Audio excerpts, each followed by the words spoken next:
میرے دو سوال ہیں آپ سے سر. یہ پوچھنا چاہتا ہوں. میرا سوال یہ ہے کہ اب ہے وقت پوچھیں کا. آپ کے سوالات اس گھمبیر بحران کے بارے میں اور اس کے مختلف ڈھانڈوں کے بارے میں جو پاکستان کو اپنی گرفت میں لیے ہوئے ہے، اور ہمارے جوابات. جناب طلعت صاحب، پچھلے کم و بیش 70 سال سے اس ملک کے مقتدر حلقے اپنی اعلیٰ ترین دانش مندی میں اور فیوچر کے ویژن میں جس طرح اس ملک کے فیصلے کر رہے ہیں اور کنٹرول کر رہے ہیں چیزوں کو، مجھے قطعاً حیرت نہیں ہوگی اگر خادم حسین رضوی صاحب اگلے پرائم منسٹر ہوں پاکستان کے. بہرحال میرا سوال یہ ہے کہ آپ کے اور میرے جیسے لوگ جنہوں نے تمام اپرچونٹیز ہونے کے باوجود امیگریشن نہیں لی، آنے والا وقت کیا ہمیں بیوقوف اور احمق کہے گا یا پیٹریوٹ کہے گا؟ شکریہ. بالکل سوال کے حصے سے میں اتفاق کرتا ہوں. خادم حسین رضوی صاحب جو ہیں وہ پرائم منسٹر بن سکتے ہیں. اس ملک میں کچھ بھی ہو سکتا ہے. وہ وقتی طور پر تو دھچکا لوگوں کو لگے گا، لیکن کنسیڈرنگ کہ ہماری تاریخ کیا رہی ہے، اگر شوکت عزیز جو ہے دنیا کے وہ اس کونے سے اٹھا کے آپ لا کے اس کو پرائم منسٹر بنا سکتے ہیں، اور IMF کارندہ جو ہے اس کو لا کے اس کے حوالے آپ اسٹیٹ بینک کر سکتے ہیں، اور ایک بندہ جو یہاں پہ رہتا بھی نہیں ہے جس کی مطلب اس کی بیگم بھی جو ہے وہ امریکی ہے، اس کے ہاتھ میں فائنانس دے سکتے ہیں، اور جو اس ملک کو لوٹنے والے ہیں چینی اور آٹے کے اندر ہیر پھیر کر کے ان کے ذریعے آپ زراعت کی پالیسی بنوا سکتے ہیں، تو خادم حسین رضوی کے حوالے بھی آپ کر سکتے ہیں، تو کوئی حیرانی کی بات نہیں ہوگی. کیا ہمیں تاریخ بیوقوف کہے گی؟ دیکھیں، یہ تو اپنی کمٹمنٹ کی بات ہے اور اپنی سوچ کی بات ہے. I have to be very honest with you کہ بعض اوقات مجھے لگتا ہے کہ میں ایک فرد کی حیثیت سے، اب اگر آپ پاکستانی اور پاسپورٹ کی بحث کو ہٹا دیں، کہ فرد کی حیثیت سے شاید زیادہ پروڈکٹیو ہو سکتا تھا اگر میں اس نظام سے باہر رہ کے کام کر رہا ہوتا، اور مواقع تھے ایکیڈیمک کیریئر کو بھی ایڈوانس کرنے کے، جرنلسٹک کیریئر کو بھی باہر ایڈوانس کرنے کے. مثلا میں آپ کو بتا سکتا ہوں، جب عراق کی وار چل رہی تھی تو اس وقت میں امریکن براڈ کاسٹنگ کے ساتھ کام کر رہا تھا، تو آلموسٹ ایک ایگریمنٹ طے پا گیا کہ میں عراق کی وار جو ہے وہ جا کے کور کروں گا، اور ABC کے کورسپونڈنٹ کے طور پہ. پھر ظاہر ہے پاکستان میں میڈیا اس وقت چل رہا تھا، کافی کھل رہا تھا، تو وہی تھاٹ کہ ادھر رہوں زیادہ بہتر ہے. اور بہت ساری ایپیسوڈز ہیں، اور آئی ایم شیور میرے سے بہت اچھے زیادہ کوالیفائڈ لوگ جو ہیں جن کے پاس بہت بڑی بڑی اپرچونیٹیز تھیں، انہوں نے یہی فیصلہ کیا کہ پاکستان کے اندر آپ کو رہ کے کام کرنا ہے.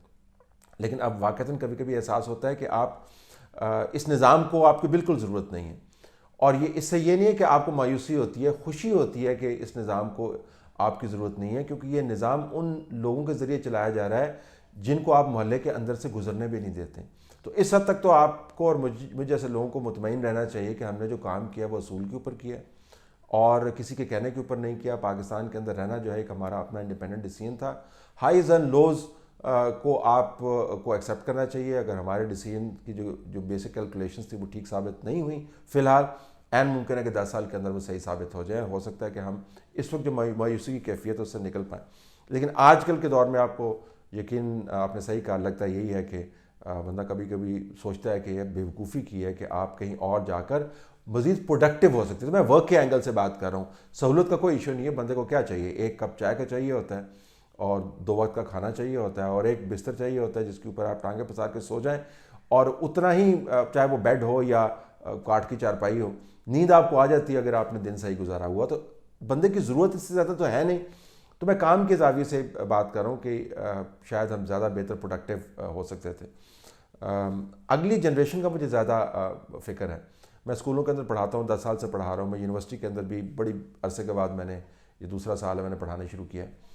آئی کین ٹیل یو کہ یہ جن لوگوں سے میں انٹریکٹ کرتا ہوں نا، تو اگلی جنریشن کو پیٹریاٹزم کی یہ جو ہم فلمیں شلمیں بنا کے اور گانے بنا کے، اور 23 مارچ کو ہم جو ہے 23 مارچ کے واقعے سے بالکل علیحدہ رہ کے جہازوں کے جو ہم ان کو دکھاتے رہتے ہیں ڈیمونسٹریشنز اور ٹینک شنک دکھاتے رہتے ہیں، ان سے کنونس نہیں کر پائیں.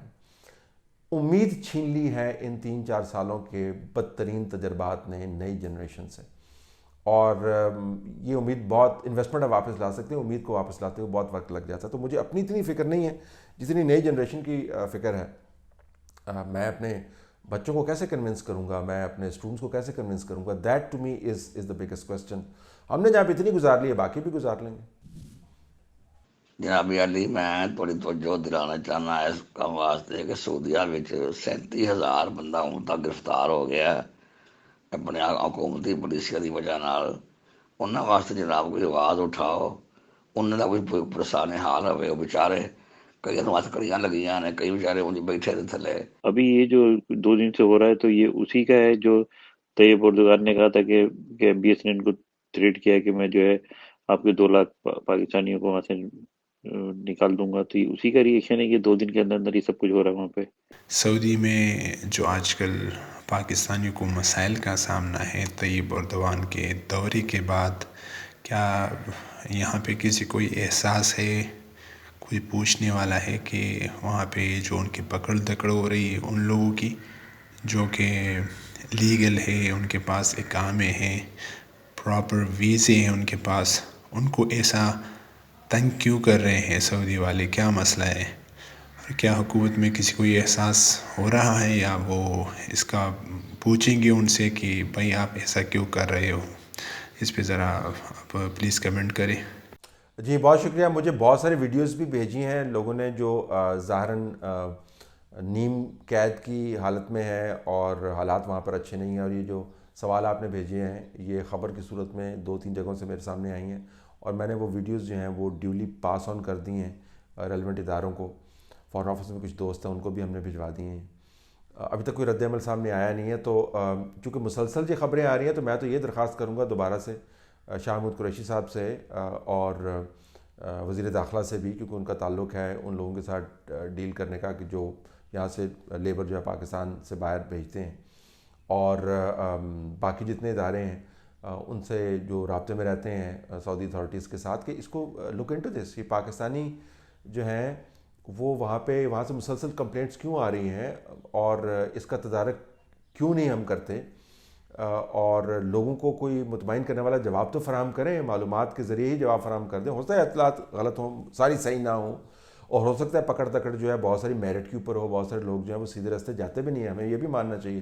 ٹرکی سے بھی میں پڑھ رہا تھا پاکستانیوں کو ڈپورٹ کیا گیا ہے, اور گریس آئلینڈ کے اندر وہ شپ جو ہے وہ سنک کر گئی, پاکستانی اس کے اندر مارے گئے دوسرے لوگوں کے ساتھ. تو یہ ہم یہاں سے جو ایلیگل مین پاور ایکسپورٹ ہے وہ بہت زیادہ ہوتی ہے. پھر جہاں پر لینڈ کرتے ہیں تو وہ کاغذات ہوتے نہیں ہیں, پھر کچھ دیر وہ کام کرتے ہیں, پھر پکڑے جاتے ہیں. لیکن اگر اس کا تعلق واقعتاً کسی پالیسی شفٹ سے ہے تو یہ حکومت کو وضاحت کرنی چاہیے. اپوزیشن سے بھی میں درخواست کروں گا کہ یہ ٹیک اپ کریں پارلیمنٹ کے اندر اور ان ایشوز کے اوپر فوکس کریں. یہ بہت بڑا ایشو ہے. تو اب آپ نے دوبارہ چونکہ ہائی لائٹ کیا تو میں نے دوبارہ سوال لیے ہیں, لیکن اس سے پہلے جو ویڈیوز آئے ہیں ان کو میں نے پاس آن کیا. دوبارہ میرے خیال میں STH کے پلیٹ فارم سے بھی ہم یہی درخواست کریں گے, پلیز لک انٹو دس, اور یہ جو سوال لوگ اٹھا رہے ہیں اس کا کوئی جواب تو دیں. پچھلے 16 ماہ سے STH اور پوچھے سیگمنٹ کا ایک بھی پروگرام مس نہیں کیا.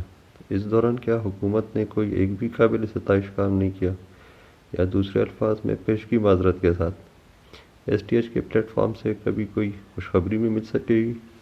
شکریہ. آپ اس طرح کریں, ہمیں خوشخبریاں بھجوا دیں, یقین مانیں, میں مذاق نہیں کر رہا ہوں. اب ہمیں خوشخبریاں بھجوا دیں اور میں خوشخبری جو ہے وہ لوگوں کو سنا دیتا ہوں.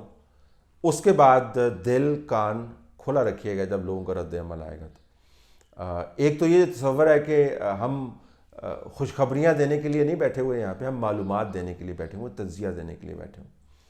اور مجھے حیرت ہوتی ہے کہ جب ملک و قوم کی وہ حالت ہو جو اس وقت ہے تو لوگ اس کے بجائے اس کے کہ بڑے مسائل کے اوپر توجہ دیں, وہ خوشخبریوں کی تلاش میں پھرے رہتے ہیں, کیونکہ وہ ماننے کو تیار ہی نہیں ہے ذہنی طور پہ بعض حلقے جو ہیں کہ جی اتنا بڑا گھامڑ پن اور اتنا بڑا نکما پن ہو سکتا ہے. اور اب چلیں آپ STH کو چھوڑ دیں, 16-17 مہینے کے اندر ان تمام لوگوں کے اپنے پروگرامز اٹھا کے دیکھ لیں جن نے بڑے ڈھول بجائے تھے اور بتاشے بانٹے تھے کہ بڑا ریولوشن آ گیا پاکستان کے اندر.